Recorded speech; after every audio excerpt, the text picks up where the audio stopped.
नमस्कार, हमारे इस खास प्रोग्राम में आपका स्वागत है। आजकल प्रशांत किशोर जिधर जा रहे हैं, अफवाहों का बाजार भी अपने साथ लेकर जा रहे हैं। पिछले दिनों शरद पवार से उनकी मुलाकात हुई। कहा गया कि 2024 के लोकसभा चुनाव में 300 सीटों पर विपक्ष की जीत का फॉर्मूला बताए हैं। अभी हाल ही में उनकी मुलाकात पंजाब के मुख्यमंत्री कैप्टन अमरिंदर सिंह से हुई है। वहां नवजोत सिंह सिद्धू उनकी नींद हराम किए हुए हैं। सिद्धू ने कांग्रेस आला कमान को भी काम पर लगा रखा है। आला कमान को मालूम है कि यदि पंजाब गया तो कहीं मोदी के कांग्रेस मुक्त भारत का सपना पूरा ना हो जाए, क्योंकि फिलहाल पंजाब ही एक ऐसा राज्य है जहां भाजपा वाकई बैकफुट पर है। किसान आंदोलन के चलते पंजाब में जो एक रोष है किसानों का, उसका खामियाजा भारतीय जनता पार्टी को अपनी लोकप्रियता गिराकर उसको पूरा करना पड़ रहा है। जिन राज्यों में भाजपा फ्रंट फुट पर खेलती है उसके नतीजे तो सबके सामने हैं। बहरहाल पंजाब में अटकलों के पर लग गए हैं। कहा जा रहा है कि कहीं किसी प्लान बी पर काम के सिलसिले में तो अमरिंदर ने प्रशांत किशोर को तलब नहीं किया है। अभी ताज़ा उन्होंने राहुल गांधी, प्रियंका गांधी और दूसरे कांग्रेसी नेताओं से मुलाकात कर अटकलबाजों और सूत्रधारी पत्रकारों को व्यस्त कर दिया है। शरद पवार और पीके की मुलाकात के बाद जो चीज़ें निकल कर सामने आई हैं, उनसे पता चला है कि किसी गैर कांग्रेस, गैर भाजपावाद का राग अलाप आ गया है। ये पुराना राग है जो 1990 के दशक से प्रचलन में है। इसका मतलब थर्ड फ्रंट या तीसरा मोर्चा भी होता है। अब सवाल ये उठता है कि तीसरा मोर्चा है कहाँ? यदि दक्षिण के 2-3 राज्यों को छोड़ दिया जाए तो 2014 में मोदी के उदय के बाद हर चुनाव में मामला मोदी बनाम अन्य ही रहा है। ऐसे में तीसरे मोर्चे का मतलब क्या है? या 2014 के बाद होने वाली विपक्षी एकता के प्रयासों की कवायद को एक बार फिर दोहराया जाएगा, या फिर प्रशांत किशोर की नज़र खुद के लिए किसी बड़े शिकार पर टिकी हुई है? प्रशांत किशोर के इरादों पर बाद में चर्चा करते हैं। पहले ये देखते हैं कि शरद पवार के साथ पीके की मीटिंग से क्या निकल कर आया। पिछले दिनों पीके और शरद की कम से कम 3 मुलाकातें हुई। साथ में राष्ट्रमंच के तत्वावधान में एक और मीटिंग हुई जिसमें टीएमसी, एसपी, आप, आरएलडी और लेफ्ट के नेताओं ने शिरकत की, और इसमें शरद पवार से उनकी मुलाकात हुई और दूसरे सिविल सोसाइटी के लोग भी इसमें शामिल थे। इसमें मजे की बात ये रही कि कांग्रेस और आरजेडी का कोई नेता इसमें शामिल नहीं हुआ।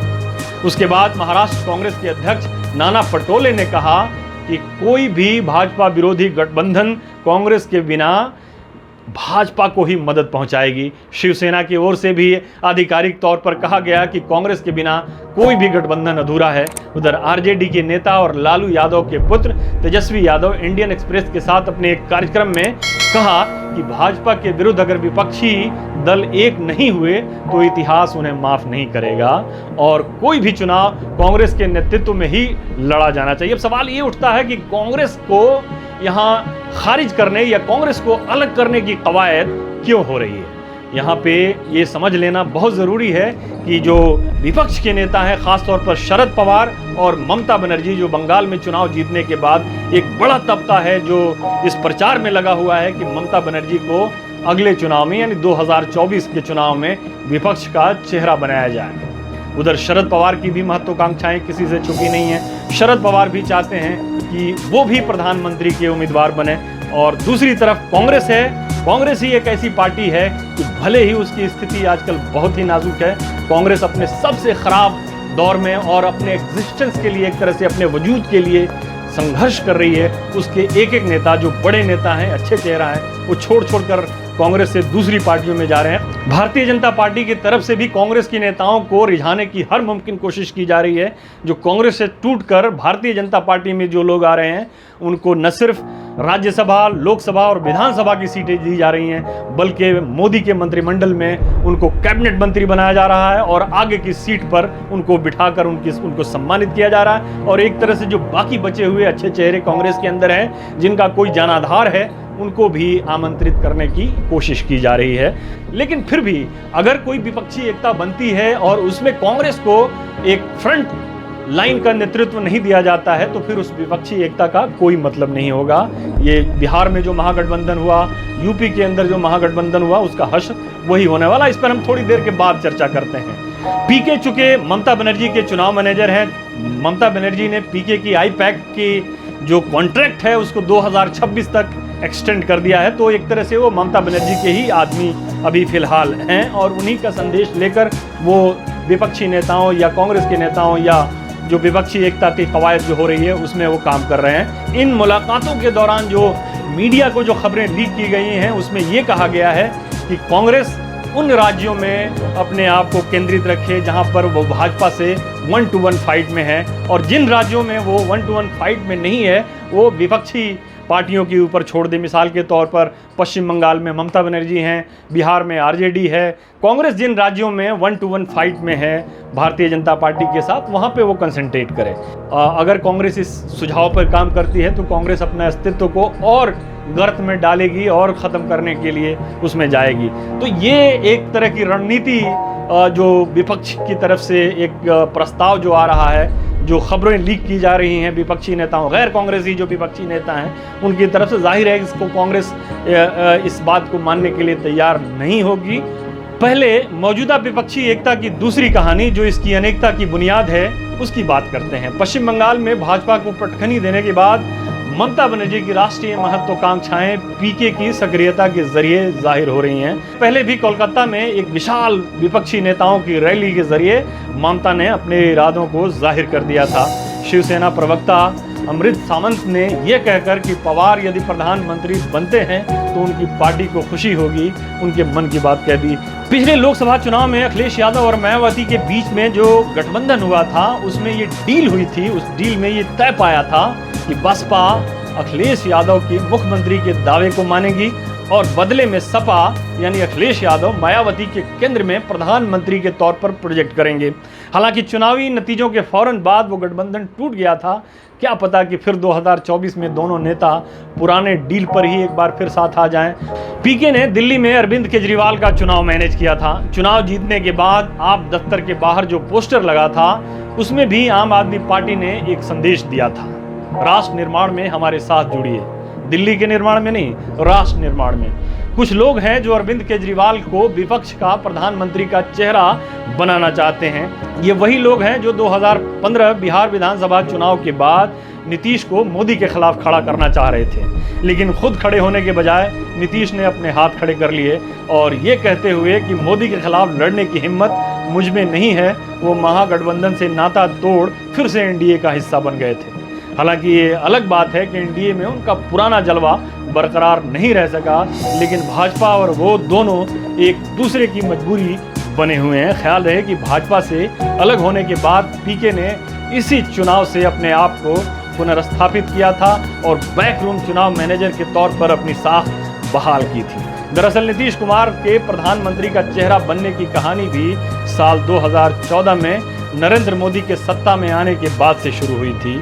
अपना राजनीतिक हिसाब किताब दुरुस्त रखने वाले नीतीश कुमार से थोड़ा सा मिसकैलकुलेशन हो गया था। उन्होंने मोदी से लोहा ले लिया था और लोकसभा चुनाव में बुरी तरह से हार गए थे। मोदी की जीत के बाद चंद्रशेखर के कैबिनेट में मंत्री रहे उद्योगपति स्वर्गीय कमल मुरारका की अगुवाई में जनता परिवार को एकजुट कर मुलायम सिंह यादव के नेतृत्व में एक पार्टी बनाने की कोशिश की गई थी। पार्टी तो नहीं बनी, लेकिन बिहार में महागठबंधन बन गया। चुनाव में भाजपा हार गई, नीतीश कुमार मुख्यमंत्री बन गए। बहरहाल 2014 के बाद महागठबंधन या तीसरा मोर्चा बनाने की कोशिशें जारी रहीं। मकसद था किसी तरह 2019 के चुनाव में मोदी को हराना। लेकिन अपनी नीतियों और नीयत दोनों वजहों से विपक्ष बार बार बिखरता रहा, चाहे यूपी में यूपी के लड़के हों या बुआ भतीजा, बिहार में नीतीश कुमार कांग्रेस और लालू का महागठबंधन हो या तेजस्वी कुशवाहा और कांग्रेस का महागठबंधन, सबकी नीति और नीयत में दोष था। याद कीजिए लोकसभा चुनाव में मायावती और अखिलेश यादव की चुनावी रैली को। जब तक उनकी पहली रैली होती, भाजपा ने अपने बड़े नेताओं की कई रैलियां कर ली थी और चुनाव में एक जो पहल होती है उस पहल में बाजी मार ली थी। जाहिर है इस उदासीनता का प्रभाव चुनावी नतीजों पर पड़ा। जिस गणित की बुनियाद पर ये दोनों नेता उत्तर प्रदेश में चुनाव स्वीप करने का सपना देख रहे थे, वो सपना ध्वस्त हो गया था। बिल्कुल यही हाल बिहार में महागठबंधन का था। वहां कांग्रेस और राजद एक साथ मिलकर चुनाव लड़ रहे थे। सीनियर पार्टनर होने के नाते तेजस्वी पर जिम्मेदारी थी कि वो प्रचार का अधिक बोझ अपने सर पर उठाते, लेकिन बिहार की राजनीति पर नजर रखने वाले हर व्यक्ति ये महसूस किया कि चुनाव प्रचार के ठीक बीच में तेजस्वी कहीं गायब हो गए थे। वजह जो भी रही हो, भले ही कांग्रेस की एक आध उम्मीदवारों से उनकी नाराजगी रही हो, लेकिन इसका नतीजा ये हुआ कि उनकी पार्टी का बिहार में खाता तक नहीं खुला। 2019 के आम चुनाव से पहले 3 राज्यों मध्य प्रदेश, राजस्थान और छत्तीसगढ़ में राहुल गांधी के नेतृत्व में कांग्रेस ने जीत हासिल की थी और कर्नाटक में गठबंधन सरकार बना लेने में कामयाबी हासिल की थी। लेकिन इसके बावजूद क्षेत्रीय दल राहुल गांधी को नेता मानने को तैयार नहीं थे। सबकी अपनी अपनी डफली और अपना अपना राग था। मायावती समेत कई नेताओं के मन में प्रधानमंत्री बनने का सपना था। दूसरी तरफ राहुल गांधी खुद को मोदी को टक्कर देने वाले नेता के रूप में स्थापित नहीं कर पाए हैं और राह चलते आपको कई लोग ऐसे मिल जाएंगे जो ये कह रहे होंगे कि मोदी नहीं तो कौन। जाहिर है कि मोदी सरकार की नाकामियों के बावजूद भी एक रिफ्रेन है जो ये प्रचारित किया जा रहा है कि मोदी के मुकाबले का देश में कोई नेता ही नहीं है। ये भी एक बड़ा अजीब सा सवाल है, इस पर कभी बाद में चर्चा करेंगे। अब जरा पीके की बात करते हैं। पीके ने तो चुनाव के ठीक बीच में सार्वजनिक तौर पर ममता की चुनावी बैतरणी को लगभग डुबो ही दिया था। ममता के चुनाव मैनेजर के रूप में उन्होंने एक कार्यक्रम में कुछ परस्पर विरोधाभासी बातें की थी। उन्होंने कहा था कि बंगाल में मोदी लहर चल रहा है, दलितों का सारा वोट भाजपा को जा रहा है, मेजॉरिटी हिंदू वोट भाजपा को मिल रहा है और साथ में ये भी कह दिया कि भाजपा 3 अंकों में भी नहीं पहुंच पाएगी। रिपब्लिक टीवी के अर्णब गोस्वामी के साथ अपने इंटरव्यू में उन्होंने शर्त लगा ली थी कि यदि बीजेपी 3 अंकों तक पहुंच गई तो अपना स्पेस छोड़ देंगे, यानी चुनाव के बैकरूम मैनेजर के तौर पर वो काम करना छोड़ देंगे। ममता चुनाव जीत गई तो इस शर्त के मुताबिक उन्हें अपना स्पेस नहीं छोड़ना चाहिए था, लेकिन उन्होंने अपना स्पेस जीत के बाद भी छोड़ दिया। मतलब ये है कि उन्होंने पहले से ये तय कर रखा था कि चुनाव का नतीजा जो भी हो, अगर हार गए तो शर्त के मुताबिक वो अपना स्पेस छोड़ देंगे और जीत गए तो छोड़ दिया। बहरहाल चुनाव जीतने के बाद उनके सितारे 7वें आसमान पर हैं। अब वो अपने लिए कुछ और तलाश कर रहे हैं। पहले भी उनकी योजना थी कि बिहार विधानसभा चुनाव से ही प्रत्यक्ष रूप से राजनीति में आया जाए, लेकिन उनको बहुत जल्द अंदाजा हो गया कि दूसरों की लोकप्रियता या दूसरों के वोट बैंक के आधार पर चुनाव जीतना कुछ और है और अपने बुनियाद पर चुनाव जीतना कुछ और है। लेकिन विपक्षी एकता के बहाने उन्होंने एक नई कवायद शुरू कर दी है कि इसी बहाने अपने आप को बिहार में स्थापित कर लें। तेजस्वी और कांग्रेस इस बात को भांपते हैं। तेजस्वी का शरद पवार की मीटिंग में न जाना, आरजेडी की तरफ से किसी नेता का न जाना, इस बात की तरफ इशारा है कि वो प्रशांत किशोर की जो अंदरूनी उनकी एक ख्वाहिश है, उनकी महत्वाकांक्षा है, उसको वो भाप गए हैं। नीतीश कुमार के साथ प्रशांत किशोर थे। नीतीश ने हालांकि ये कहा था कि प्रशांत किशोर हमारे अगली पीढ़ी के नेता हैं। नीतीश कुमार से अलग होने के बाद उनकी महत्वाकांक्षा थी कि बिहार में अपनी एक पार्टी बनाई जाए। उन्होंने नीतीश कुमार के साथ जो ग्राउंड लेवल पे जो काम किया था, उसी बुनियाद पर, उसी डाटा के बुनियाद पर उन्होंने एक कोशिश की कि विधानसभा चुनाव में आया जाए। लेकिन उनको अंदाज़ा हो गया कि उनको कितना रिस्पांस जो है पब्लिक की तरफ से मिलने वाला है। उन्होंने अपना इरादा मुलतवी कर दिया। लेकिन फिर से बंगाल चुनाव जीतने के बाद जो विपक्षी एकता के बहाने बिहार में अपने आप को अपनी पैठ बनाने के चक्कर में है, तेजस्वी ने इस चीज़ को भांप लिया है। इसीलिए तेजस्वी शरद पवार और प्रशांत किशोर से थोड़ी सी दूरी बनाए हुए हैं। अब जरा विपक्ष की तरफ भी लौट कर आते हैं, विपक्षी एकता की तरफ लौट के आते हैं कि विपक्षी एकता का क्या बनने वाला है। लालू यादव चारा घोटाले में सजा याफ्ता हैं, फिलहाल जेल से बाहर हैं, जमानत पे रिहा हुए हैं। शरद पवार के परिवार के ऊपर शुगर मिल घोटाले का काला साया फन फैलाए खड़ा है। मायावती के ऊपर भी भ्रष्टाचार के कुछ सोए कुछ जागे मामले हैं। अखिलेश यादव के कार्यकाल में बने गोमती रिवर फ्रंट में गबन के सिलसिले में सीबीआई छापेमारी करती फिर रही है। ममता बनर्जी के कई नेताओं पर हेराफेरी के आरोप हैं। कहने का मतलब ये है कि कुल मिलाकर भाजपा के सामने केवल कांग्रेस है, तो एक तरह से भारतीय जनता पार्टी का मैदान साफ है। दूसरी तरफ विपक्ष में किसी एक नेता के ऊपर सहमति बनती हुई नहीं दिख रही है। विपक्ष अभी भी कांग्रेस को किनारे करने के चक्कर में है और अगर कांग्रेस को किनारे किया जाता है तो जाहिर है कि विपक्षी एकता का कोई मतलब नहीं रहेगा, क्योंकि कांग्रेस भले ही कमज़ोर हो गई है, एकदम से छत बिछत हो गई है, लेकिन आज भी कांग्रेस का एक संगठन जो है पूरे देश में कहीं ना कहीं किसी न किसी सूरत में मौजूद है। और अगर कोई विपक्षी एकता बनानी है, अगर उसको कारगर होना है, तो उसमें उसका नेतृत्व कांग्रेस को ही करना पड़ेगा। लेकिन अगर कांग्रेस के अलावा अगर किसी को नेतृत्व दिया जाता है तो ये एक तरह से नरेंद्र मोदी के लिए एक वॉक ओवर हो जाएगा। और इसमें कोई शक नहीं है कि 2024 में नरेंद्र मोदी को किसी भी तरह की विपक्ष किसी भी तरह की कोई चुनौती देने में विफल हो जाएगा।